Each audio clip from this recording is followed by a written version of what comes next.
हाय दोस्तों, मैं पीयूष वेलकम करता हूं आपका मेरे इस यूट्यूब चैनल पे जिसका नाम है नेटवेव्स इंस्टीट्यूट। दोस्तों आज मैं आपसे डिस्कस करने वाला हूं DCA सेकंड का सेम का जो पेपर है इंटरनेट और ई-कॉमर्स उसके यूनिट नंबर फर्स्ट के बारे में। दोस्तों इस पूरी यूनिट को मैंने 4 पार्ट में डिवाइड किया था। पहले पार्ट को मैं आपसे डिस्कस कर चुका हूँ इससे पहले वाले वीडियो में। अगर उस वीडियो को आपने नहीं देखा है तो प्लीज़ आप उसको देखें और आपको पसंद आता है तो please like share and comment जरूर करें। दोस्तों आज के सेशन में मैं आपसे इसका part number 2 unit number first का पार्ट नंबर 2 डिस्कस करूंगा, जिसके अंदर मैंने बताया है ISP कैसे काम करते हैं, कनेक्टिविटी कितने टाइप की होती है, URLs क्या होते हैं और इंटरनेट सर्विसेज और एप्लीकेशंस क्या होते हैं। तो चलिए दोस्तों टाइम ना वेस्ट करते हुए शुरू करते हैं इंटरनेट और ई-कॉमर्स का यूनिट नंबर फर्स्ट का पार्ट नंबर 2। तो दोस्तों सबसे पहले मैं आपको बताऊंगा इंटरनेट सर्विस प्रोवाइडर्स होते क्या हैं। दोस्तों कोई भी कंपनी जो आपको इंटरनेट की सर्विस आपके घर पे प्रोवाइड करा रही है, आपके मोबाइल पे प्रोवाइड करा रही है, वो सभी कंपनियां हमारी इंटरनेट सर्विस प्रोवाइडर की कैटेगरी में आती हैं। दोस्तों ये कंपनियां जो हैं एक बैकबोन होती हैं इंटरनेट के लिए और ये जो है आपको घर तक इंटरनेट प्रोवाइड कराती हैं। अब ये जो कंपनियाँ हैं ये आपके घर पे या आपके मोबाइल पे इंटरनेट प्रोवाइड कराती हैं। तो ये मीडियम कुछ भी हो सकता है वो आपके को इंटरनेट की कनेक्टिविटी वाईफाई से दे रहे हो सकता है वो आपको इंटरनेट की कनेक्टिविटी फाइबर ऑप्टिक्स से दे रहे हो सकता है वो आपको इंटरनेट की कनेक्टिविटी केबल से या सैटेलाइट से दे रहे हो। इसके अलावा दोस्तों इंटरनेट के अलावा ये कंपनी सॉफ्टवेयर पैकेजेस में भी काम करती हैं। हो सकता है कि वो आपको ब्राउज़र भी दें, हो सकता है वो आपको ईमेल अकाउंट्स की फैसिलिटी भी दें, हो सकता है एक पर्सनल वेबसाइट भी आपको दें। वो आप उनसे डोमेन नेम भी परचेज़ कर सकते हो, वेब स्पेस भी परचेज़ कर सकते हो। ये बहुत सारी सर्विसेज हैं जो ISP हमको प्रोवाइड कराता है। अब दोस्तों ISP करता क्या है? ISP ये करता है कि आपके घर पे जो भी कनेक्टिविटी प्रोवाइड हो रही है उसको इंटरनेट से जोड़ देता है ताकि आप आसानी से इंटरनेट को यूज़ कर पाते हो और ये उसके लिए ज़रूरी इंफ्रास्ट्रक्चर आपको प्रोवाइड कराता है। अब दोस्तों एक काम कैसे करता है उस पर आते हैं। दोस्तों सबसे पहले मैं बताता हूँ जैसे ISP जो इंटरनेट सर्विस प्रोवाइडर्स हैं उनको क्या होता है कि एक पेयरिंग एग्रीमेंट साइन करना होता है, उसके लिए उन्हें पे करना होता है। ये पेयरिंग एग्रीमेंट किसके लिए होता है? जैसे जो इंटरनेट के इनके जो मेन सर्वर्स है उसको नेट से जोड़ने के लिए। जब इनके मेन सर्वर्स इंटरनेट पे जुड़ जाते हैं तो वो हमारा टायर 1 कहलाता है। इन सर्वर्स से ये लोग आगे अपनी कनेक्टिविटी प्रोवाइड कराते हैं और उसके लिए इंफ्रास्ट्रक्चर भी प्रोवाइड कराते हैं। तो दोस्तों सबसे पहले जो टायर 1 हो गया जहाँ पे ये लोग जो है इंटरनेट सर्विस प्रोवाइड जो इंटरनेट है उससे जुड़ते हैं। उसके बाद जब ये आगे सर्विस प्रोवाइड कराते हैं तो वो टायर 2 की कैटेगरी में आता है। टायर 2 क्या करते हैं जैसे कि अब टायर 1 मान लीजिए, टायर 1 की जो मेन कुछ कंपनीज़ हैं वो हैं वोडाफोन, एयरटेल, भारती, अपना BSNL, ये सारे हमारे टायर 1 सर्विस प्रोवाइडर्स हैं। अब दोस्तों अगर ये चाहें तो अपनी जो सर्विसेज हैं उनको सबलेट कर सकते हैं, आगे बेच सकते हैं, या फिर चाहें तो ये खुद भी कनेक्टिविटी प्रोवाइड करा सकते हैं। तो दोस्तों अगर ये अपने नेटवर्क से किसी दूसरे नेटवर्क को जोड़ते हैं तो वो टायर 2 की कैटेगरी में आता है। इसके बाद वो टायर 2 जो है वो आपके घर तक कनेक्टिविटी प्रोवाइड कराते हैं तो वो आपका टायर 3 की कैटेगरी में आता है। इसको मैंने एक छोटे से डायग्राम में आपको बताया हुआ है। देखिए ये टायर 1 एप्लीकेशंस आपका हो गया, ये टायर 1 नेटवर्क्स हो गया, इसमें जितने भी सर्वर्स लगे हुए हैं ये डायरेक्ट इंटरनेट से कनेक्टेड है। ठीक है, अब ये जो मतलब नेट इनके अंदर आ रहा है बाहर से, ठीक है। अब ये जो है दूसरे सर्वर से जोड़ते हैं जो कि टायर 2 नेटवर्क्स होते हैं। टायर 2 नेटवर्क से इतने हमने सर्वर जोड़ दिया, नेट यहाँ पे चालू हो गया। फिर टायर 2 जो है टायर 3 से ये आपके घर पे इंटरनेट को प्रोवाइड कराते हैं। तो दोस्तों इस तरीके से टायर 1, टायर 2, टायर 3 नेटवर्क से आपको इंटरनेट प्रोवाइड किया जाता है। दोस्तों ऐसा हो सकता है कि टायर 1 नेटवर्क किसी को अपनी सर्विसेज सबलेट ना करते हुए आपको डायरेक्ट कनेक्टिविटी प्रोवाइड करें। तो कुछ कंपनीज़ हैं ऐसी जो कि अपनी सर्विसेज को सबलेट नहीं करती हैं, जैसे कि एयरटेल हो गया। एयरटेल आपके घर पे खुद ही कनेक्शन प्रोवाइड कराती है। इसके अलावा जो जियो है वो भी आपके घर पे खुद ही सर्विसेज प्रोवाइड कराती है, वो किसी को अपनी सर्विसेज को सबलेट नहीं करती है। दोस्तों मुझे उम्मीद है कि आपको समझ में आया होगा ISP क्या होते हैं और किस तरह से काम करते हैं। अब दोस्तों अगला जो टॉपिक है वो टाइप ऑफ कनेक्शंस है। मतलब टाइप ऑफ कनेक्शंस का मतलब ये हो गया कि आपके घर पे इंटरनेट सर्विसेज तो आ रही हैं पर आपको कौन से कनेक्शन से ये सर्विस आपके कंप्यूटर पे या मोबाइल पे मिल रही है। तो सबसे पहला जो कनेक्शन आता है वो होता है डायल अप कनेक्शन। ये लगभग आज बंद हो गए। पर ऐसे एरियाज़ जहाँ पे हमारा ब्रॉडबैंड नहीं पहुँच सकता है, जहाँ पे सैटेलाइट कनेक्टिविटी नहीं पहुँच सकती है, वहाँ पे आज भी डायल अप नेटवर्क से कनेक्शन प्रोवाइड किया जाता है। डायल अप नेटवर्क का मेन दिक्कत, डायल अप नेटवर्क में मेन जो कंपोनेंट है वो मॉडेम है। मॉडेम का मतलब होता है मॉड्यूलेटर और डीमॉड्यूलेटर। हमारा जो इंटरनेट है वो इंटरनेट की जो लेन केबल है वो मॉडेम से जुड़ती है और मॉडेम पे सिस्टम से जुड़ता है। ये कनेक्शन अक्सर जो है, ये कनेक्शन जो है पब्लिक स्विच्ड टेलीफोन नेटवर्क का यूज़ करता है। मतलब कि आपको अलग से कोई लाइन डालने की ज़रूरत नहीं है, आपको जो टेलीफोन है उससे ही आपको नेट प्रोवाइड किया जाएगा। ठीक है, तो दोस्तों ये बहुत आउटडेटेड सर्विस है, काफ़ी टाइम पहले इसको यूज़ किया जाता था। अभी आजकल ब्रॉडबैंड चलन में है, लेकिन जहाँ पर ब्रॉडबैंड नहीं पहुँच सकता और सैटेलाइट नहीं पहुँच सकती वहाँ पे हम डायल अप कनेक्शन का यूज़ करते हैं। दोस्तों मुझे उम्मीद है आपको डायल अप कनेक्शन समझ में आया होगा। अब हम आते हैं लीज लाइन्स के ऊपर। दोस्तों लीज लाइन एक फिक्स्ड डेडिकेटेड लाइन होती है डेटा कनेक्शन के लिए। मतलब आपका फ़ोन जब घर पे होगा तो उसके साथ में एक लाइन आपके घर पे आएगी और वो उससे आप इंटरनेट को यूज़ करेंगे। इसकी जो लीज लाइन की जो मुख्य मेन कैरेक्टरिस्टिक्स हैं वो ये सिमेट्रिकल होना चाहिए। सिमेट्रिकल का मतलब है इसकी अपलोडिंग और डाउनलोडिंग स्पीड जो है लगभग बराबर होना चाहिए। अनकंटेंट होना चाहिए, मतलब कि अनकंटेंट का मतलब ये हो गया कोई इसका डेटा को शेयर नहीं करेगा। और पॉइंट टू पॉइंट होना चाहिए। पॉइंट टू पॉइंट मतलब एक नेटवर्क से एक कंप्यूटर से दूसरा कंप्यूटर जुड़ा होना चाहिए। मतलब एक पॉइंट जो आपको इंटरनेट सर्विस प्रोवाइड कर रहा है उसका डायरेक्ट कनेक्शन आपके सिस्टम पर होना चाहिए। तो दोस्तों ये तीन इसकी कैरेक्टरिस्टिक्स हैं, सिमेट्रिकल होना चाहिए, अनकंटेंट होना चाहिए और पॉइंट टू पॉइंट होना चाहिए।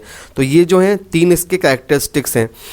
अब दोस्तों लीज लाइन को मैंने एक सिंपल से डायग्राम से आपको समझाया है। जैसे मान लीजिए ये आपका नेटवर्क है जहाँ पे इंटरनेट चल रहा है और ये लोकल एक्सचेंज से जुड़ा हुआ है। लोकल एक्सचेंज से एक डायरेक्ट केबल आपके घर पे आएगी और आपके सिस्टम पे, आपके बिजनेस में जहाँ भी आपका पॉइंट है वो जुड़ जाएगी। इसके बीच में राउटर रहेगा जो रूट प्रोवाइड करेगा और फायरवॉल रहेगी, सेफ्टी के लिए रहती है। तो ये दो कंपोनेंट इसके बीच में रहेंगे। तो इस तरह से आपको ये अपनी लीज लाइन हो जाती है। जो भी घर पे ब्रॉडबैंड लग रहे हैं, आपके यहाँ भी लगा होगा या फिर हो सकता है फ़ोन से नेट यूज़ करते हो, तो जो जिसके यहाँ ब्रॉडबैंड लगा हुआ है, जो ब्रॉडबैंड से डेटा को यूज़ कर रहा है वो लीज लाइन का यूज़ करता है। टेलीफोन के साथ एक अलग से लाइन आती है जो लोकल एक्सचेंज से डायरेक्ट आपके सिस्टम पर जुड़ती है। तो दोस्तों मुझे उम्मीद है कि आपको ये लीज लाइन समझ में आई होगी। चलिए अब आगे चलते हैं। अब आते हैं वीसैट के ऊपर। दोस्तों बहुत सारी कंपनीज़ हैं, बहुत सारे ISPs हैं जो अपने यहाँ ब्रॉडबैंड की बजाय सैटेलाइट से कनेक्शन प्रोवाइड कराते हैं। तो उसमें क्या होता है कि एक टर्मिनल आपके घर पे इंस्टॉल कर दिया जाता है। इसमें ये वायर फ्री होता है, इसमें कोई वायर यूज़ नहीं होता। आप उस सैटेलाइट से अपने कंप्यूटर को जोड़ते हैं और उससे आपको नेट आपके सिस्टम पे, आपके घर पर मिलता है। तो दोस्तों ये इसमें कहीं बीच में कोई कनेक्शन नहीं होता, डायरेक्ट ये वायर फ्री होता है। बिना वायर के इसमें नेट एक्सेस किया जाता है। दोस्तों जैसे कि यहाँ पे सैटेलाइट मैंने डायग्राम में दिखाया हुआ है, यहाँ सैटेलाइट है और सैटेलाइट से यहाँ पे ये अर्थ स्टेशन से डेटा सैटेलाइट पे जाता है और सैटेलाइट से जो एंड यूज़र है, आपके घर पे जो छतरी लगी हुई है, जो वीसैट लगा हुआ है, उस वीसैट से पे डेटा आता है और वीसैट से आप अपने कंप्यूटर को यहाँ पर जोड़ते हैं। तो दोस्तों ये आपका होता है वीसैट कम्युनिकेशन सिस्टम। मुझे उम्मीद है कि आपको समझ में आया होगा। चलिए अब अपना आगे चलते हैं। अब वो आते हैं यूनिफॉर्म रिसोर्स लोकेटर के ऊपर। दोस्तों इससे पहले वाले वीडियो में भी मैंने आपको URL के लिए बारे में बताया था, थोड़ा सा इसको एलोबरेट करते हैं। अभी देखिए URL का मतलब होता है यूनिफॉर्म रिसोर्स लोकेटर। दोस्तों ये एक्चुअली एक एड्रेस सिस्टम है। जो रिसोर्स आप डिमांड करते हो अपने सिस्टम पे, जो आप एड्रेस टाइप करते हो आपके ब्राउज़र पे, वो एड्रेस, वो रिसोर्स कहाँ पर मिलेगा वो URL बताता है। वो उसके सोर्स को लोकेट करता है। और ये जितने भी रिसोर्सेज नेट पे अवेलेबल हैं सबका URL अलग अलग होता है।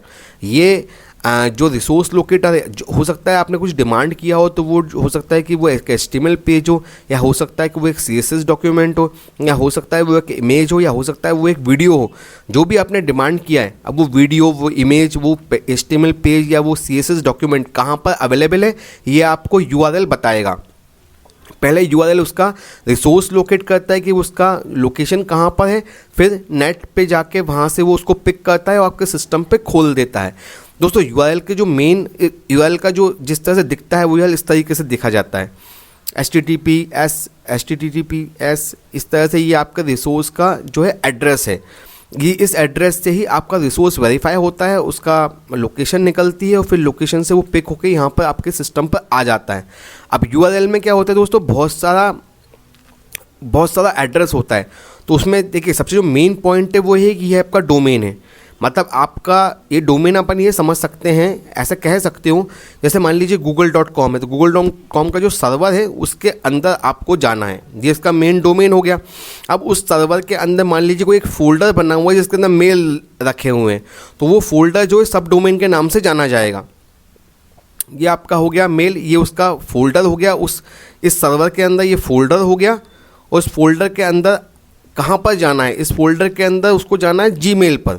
हो सकता है इस फोल्डर के अंदर बहुत सारे फोल्डर्स हों, उसमें एक फ़ोल्डर का नाम जीमेल हो, तो वो जीमेल पर जाकर इसको ओपन करेगा, जो भी आपका रिसोर्स है उसको ओपन करेगा। और ये प्रोटोकॉल है जिस प्रोटोकॉल के अंतर्गत आपका इंटरनेट चल रहा है, HTTPS हाइपरटेक्स्ट ट्रांसफ़र प्रोटोकॉल। और ये सिक्योरिटी, ऐसे सिक्योरिटी होता है, तो सिक्योर होता है, सॉरी। तो ये आपका पूरा जो है URL का एड्रेस है। अब इस एड्रेस के आगे हो सकता है कि जीमेल के आगे कोई आपको पिक्चर है या फिर कोई भी आपकी इमेज है या कुछ भी, ऐसे abc.doc है, तो आपने यहाँ पे जब abc.doc टाइप किया तो क्या होगा, सबसे पहले वो गूगल को सर्च करेगा, गूगल के अंदर जाएगा, फिर वो मेल फोल्डर को देखेगा, उस मेल फोल्डर के अंदर वो जीमेल फोल्डर को देखेगा, उस जीमेल फोल्डर पे आके ABC फाइल के नाम ABC को सर्च करेगा। अगर ABC वहाँ पे फाइंड होती है तो फिर वो इस ABC को उठाएगा और जहाँ पे भी रिक्वेस्ट रेज हुई है, जहाँ से भी रिक्वेस्ट आई है वहाँ पर उसको ओपन कर देगा। तो दोस्तों इस तरीके से URL हमारा काम करता है। तो मुझे उम्मीद है आपको URL समझ में आया होगा। चलिए आगे बढ़ते हैं, हम लोग आते हैं इंटरनेट सर्विसेज के ऊपर। दोस्तों वैसे तो इंटरनेट में बहुत सारी सर्विसेज होती हैं, लेकिन जो मेन सर्विसेज है उसको मैंने 4 पार्ट में डिवाइड किया है। पहली सर्विस होती है कम्युनिकेशन सिस्टम, दूसरी होती है इन्फॉर्मेशन रिट्राइवल सिस्टम, तीसरी होती है वेब सर्विसेज, चौथी होती है WWW। तो दोस्तों इसको थोड़ा डिटेल में देखते हैं हम लोग। सबसे पहले हम लोग आते हैं कम्युनिकेशन सर्विसेज के ऊपर। दोस्तों जितनी भी कम्युनिकेशन है, जैसे कि ईमेल हो गया, इंटरनेट चैटिंग हो गई, टेलनेट हो गया, ये सारी हमारी कम्युनिकेशन सर्विसेज के अंतर्गत आती हैं और इंटरनेट हमको इन सर्विसेज को प्रोवाइड कराता है। दूसरे हो गया इन्फॉर्मेशन रिट्राइवल सिस्टम। दोस्तों इन्फॉर्मेशन रिट्राइवल का मतलब होता है कोई भी चीज़ आपको सर्च करनी है नेट पे तो उसकी इन्फॉर्मेशन आपको वहाँ पर मिल जाती है, तो ये भी एक मेन सर्विस है इंटरनेट की। इसके अंदर इसके अलावा जो है अगला जो है वो वेब सर्विसेज है। वेब सर्विसेज का मतलब है जैसे कि आपको अपनी लैंग्वेज को चेंज करना है, मतलब आप हिंदी टू इंग्लिश ट्रांसलेट कर रहे हैं या इंग्लिश टू हिंदी ट्रांसलेट कर रहे हैं, आपको किसी पर्टिकुलर देश का टेम्परेचर देखना है, आपको ये देखना है कि अभी जो आपका डॉलर है उसका रुपी कन्वर्जन रेट क्या है वो देखना है। तो ऐसी तमाम सर्विसेज जो ऑल ओवर वर्ल्ड में यूज़ की जाती है, तो ये सभी सर्विसेज आपके नेट पे अवेलेबल हैं और ये कहीं से भी एक्सेस की जा सकती हैं। इनको लिखने के लिए इनको एक वेरियस प्रोग्रामिंग लैंग्वेजेस में लिखा गया है और इनको वहाँ पे नेट पे रख दिया गया है। जो सर्वर्स इन सर्विसेज को प्रोवाइड कराते हैं, हो सकता है वो आपसे चार्ज ले या हो सकता है वो फ्री भी हो। तो ये जितनी भी सर्विसेज हैं जो आप दुनिया भर में यूज़ की जाती हैं वो हमारी वेब सर्विसेज कहलाती हैं। दोस्तों इसके अलावा आता है WWW, वर्ल्ड वाइड वेब। दोस्तों वर्ल्ड वाइड वेब तो वैसे भी मैंने इससे पहले वाले वीडियो में डिस्कस किया हुआ है, लेकिन फिर भी बता देता हूँ आपको। एक ऐसा ग्लोबल इन्फॉर्मेशन सिस्टम है जो आपके सिस्टम पर मल्टीमीडिया इन्फॉर्मेशन को, डॉक्यूमेंट्स को अवेलेबल करवाता है। तो दोस्तों मुझे उम्मीद है कि आपको ये इंटरनेट सर्विसेज समझ में आई होंगी। इंटरनेट सर्विसेज समझ में आई होंगी। तो दोस्तों आज के लिए मैं सेशन यहीं पर स्टॉप करता हूँ। मिलते हैं आपसे अगली वीडियो में। अगर आपको ये वीडियो पसंद आई तो प्लीज़ इसको लाइक, कमेंट और शेयर ज़रूर कीजिएगा और हाँ, चैनल को सब्सक्राइब करना ना भूलिएगा। जय हिंद, जय भारत।